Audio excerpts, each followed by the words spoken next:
વરસાદ છે કે જેની કોઈ રાહ નહોતું જોતું, ખેડૂતો પણ રાહ નહોતા જોતા, કારણ કે આ વરસાદ એ નુકસાની લઈને આવ્યો છે, એ મુશ્કેલીઓ લઈને આવ્યો છે, સંકટ બનીને આવ્યો છે આ ખેડૂતો માટે। ગીર સોમનાથના સૂત્રાપાડામાં જ્યાં જુઓ ત્યારે ખેતરોમાં પાણી ફરી વળ્યા છે, વરસાદી તારાજી જોવા મળી રહી છે।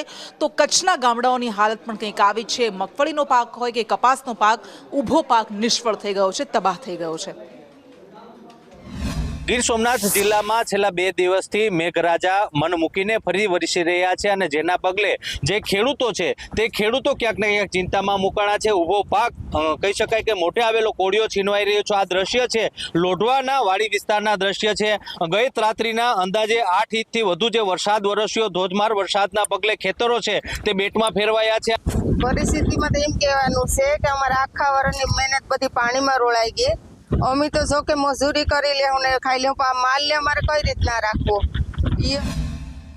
અમારા સમગ્ર વિસ્તારમાં વરસાદ થયો છે એટલે મગફળી, કપાસ, તલ, બાજરી, મગ આવા પાકોમાં મોટા પ્રમાણમાં નુકસાન થયું છે। એટલે વધારે તો કપાસ અને મગફળીમાં અત્યારે તમામ પાકો તૈયાર હતા, મગફળી કાઢવાની બાકી હતી। એનામાં આપ જોઈ રહ્યા છો કે મગફળીમાં પાણી ભરેલ પડ્યા છે। મગફળી અને કપાસ બે વસ્તુ એવી છે કે એ 24 થી 48 કલાક જો ખાલી હવામાન, ભેજવાળું હવામાન હોય તો પણ ઉગી જતી હોય છે।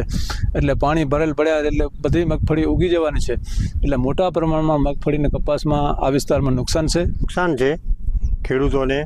મગફળી, કપાસ જેવા પાકોની લણણી ઉપર ચાલુ છે, તો એના ઉપર ગઈ રાતે જે 2 થી 2.5 ઇંચ વરસાદ જે રાત્રે પડી ગયો છે એના ઉપર આપ જોઈ શકો છો કે ખેતરોમાં પાણી ભરેલા પડ્યા છે અને એની ક્વોલિટીમાં પણ ઘણો ફરક પડી જશે।